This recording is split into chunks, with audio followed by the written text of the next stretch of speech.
రే మంజు, నా కూతుర్ని ఎందుకురా కిడ్నాప్ చేశావు? రేప్ చేయటానికి. ఏం మాట్లాడుతున్నావు నువ్వు? సెన్స్ ఉందా? ఇప్పుడు ఏమైందని? ఒకవేళ నీ కూతుర్ని నా తమ్ముడు రేపే చేశాడే అనుకో, వాడికి నీ కూతుర్నిచ్చి పెళ్లి చేస్తావు. బాబు, నా కూతురంటే నాకు ప్రాణం.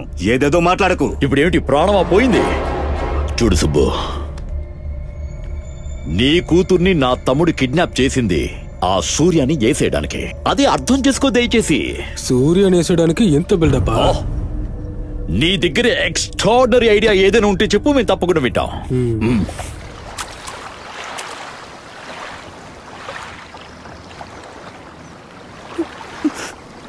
సూర్య, మీ నాన్న జైలుకు వెళ్ళడానికి నేను కూడా ఒక కారణం. నాన్న, మీరు నన్ను క్షమిస్తావా? నువ్వు పైన ఒకడు ఉంటాడు, వాడే డిసైడ్ చేస్తాడు ఎవరి పాపానికి ఏంటి శిక్ష అని. నిషా గొప్పింట్లోనే ఉంటుంది, మా అమ్మతో పాటు ఉంటుంది. తన గురించి మీరేం దిగులు పడకండి, మీరు జాగ్రత్తగా ఉండండి. మా ఇంట్లో ఉన్న పత్రాలన్నీ దొంగతనం చేసి ఇదంతా చేసింది కృష్ణ అని నాకు బాగా తెలుసు. మీరు వాడి మీద ఒక కంప్లైంట్ ఇస్తే మీరు నిరపరాధని ప్రూవ్ చేస్తాను సార్. నేను చచ్చినా కూడా ఆ పని చెయ్యను. ఎందుకు మీ అక్కయ్య కొడుకు మీద మీకు అంత ప్రేమ? తను నా అక్క కాదు, నా తల్లితో సమానం. నన్ను పెంచింది, చదివించింది, నా పెళ్లి చేసింది. వ్యవసాయాన్నే నమ్ముకుంటూ జీవనం సాగించాలనుకున్నాను. పొలాల్ని నమ్ముకుని బతికాం. మాకు కావలసినంత డబ్బొచ్చింది. మా బావ దగ్గర ఒక ప్రింటింగ్ ప్రెస్ ఉండేది. దానికి కొంత పెట్టుబడి పెట్టాను.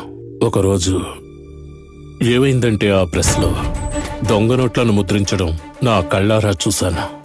నా బావ నా మాట వినకుండా రాత్రికి రాత్రి ట్రైన్ కింద పడి ఆత్మహత్య చేసుకున్నాడు.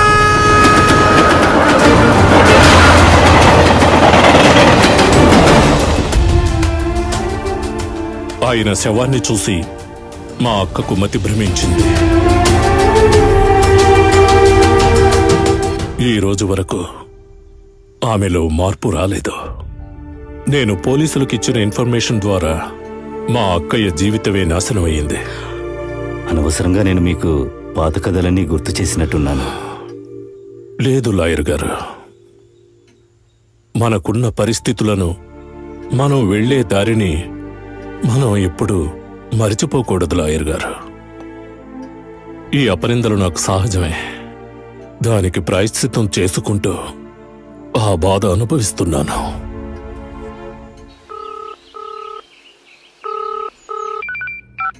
చెప్పు కృష్ణ. కాపాడు సూర్య, ప్లీజ్ సూర్య, కాపాడు సూర్య. ఏమైంది? నేను డబ్బులు ఇవ్వదని నన్ను ఎక్కడో కిడ్నాప్ చేశారు.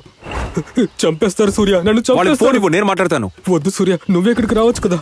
కాళీమాత గుడి దగ్గర ఉన్నాను. త్వరగా రా సూర్య, త్వరగా రా. రా రే బాబా. చెప్పు. సూర్య ఒంటరిగా చిక్కితే వాడి చమడాలు ఒలుస్తానని చెప్పావు కదా. వాడు సింగిల్ గానే వస్తున్నాడు.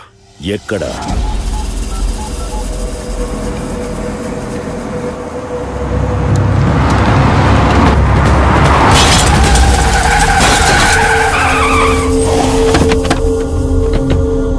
రే బాబు, మా ఇంట్లో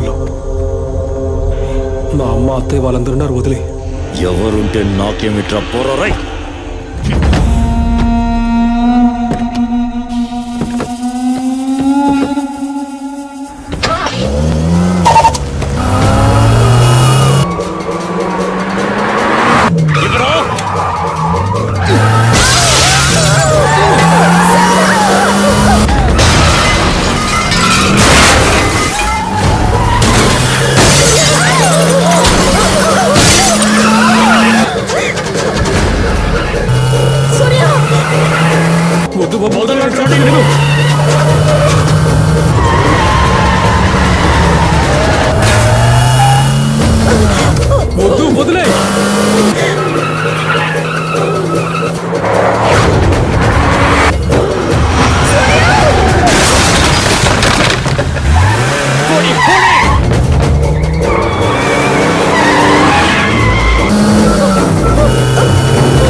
నీ తమ్ముడు కూడా ఇదే మాట చెప్పాను బాబు.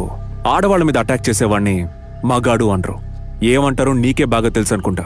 సూర్య, నీ వెనుక ఉన్న వాళ్ళను చూసుకుని నువ్వు ఇంత ధైర్యంగా మాట్లాడుతున్నావా? ఈ ధైర్యం పుట్టుకతోనే వచ్చింది. ఇది పెద్దింటి వాళ్ళ పవర్. నీ వెనుక ఉన్న వాళ్ళంతా డబ్బు కోసం వస్తారు, వీళ్ళు ప్రేమ కోసం వస్తారు. ఈ డైలాగ్లని నేను చిన్నప్పటి వింటున్నా. మగాణ్ణి, అందుకే నీ ముందు నిలబడి మాట్లాడుతున్నా. మగాడివి నువ్వు. పుట్టినప్పుడు బర్త్ సర్టిఫికేట్ అని ఒకటి ఇస్తారు. అందులో మగ ఆడ అని 2 కాలమ్స్ ఉంటాయి. అందులో దేని మీద టిక్ చేయలేదురా. నిన్ను ఒక డౌట్తోనే పెంచాను. నేను పుట్టినప్పుడే నర్సుకి కన్ను కొట్టినోడ్రా. నన్ను కొట్టాలంటే ఫోన్ చేయి, సింగిల్ గా వస్తాను. అది మానేసి ఇదేంట్రా ఫ్యామిలీ గేమ్లీ అంటే ఓల్డ్ స్టైల్. నా పాత స్టైల్లోనే నీ కుటుంబ గౌరవాన్ని కొడతాన్రా, చూసుకుందాం. నేను లేనప్పుడు నా ఫ్యామిలీని టచ్ చేయడం కాదు, నేను ఉన్నప్పుడు టచ్ చేసి చూడరా.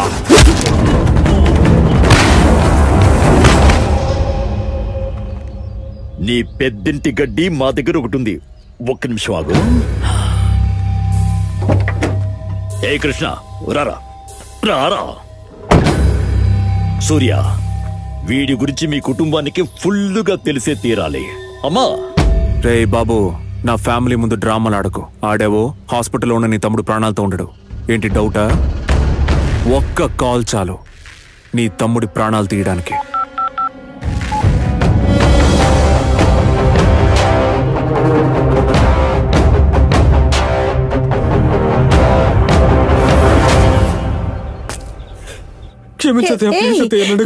ఏమిటిదంతా? చేసింది తప్పని తెలుసుకున్నావు కదా, ఊరుకో. ఇలా చూడు, క్షమాపణ చెప్పాల్సింది ఇక్కడ కాదు, వెళ్ళి మీ మామయ్య దగ్గర చెప్పు. ఎందుకురా? అత్తయ్య కొట్టకండి. కృష్ణదేం తప్పులేదు. వాడిని కన్ఫ్యూజ్ చేశారు. వాడి పక్కనున్న వాళ్ళు మంచివాళ్ళు కాదంతే. ఇలా చూడు సూర్య, వీడు వీళ్ళ నాన్నలా తయారవ్వకూడదు. వీణ్ణి నీతో పాటే ఉంచుకో. వీణ్ణి ఒక మనిషిగా మార్చే బాధ్యత నీదేనయ్యా.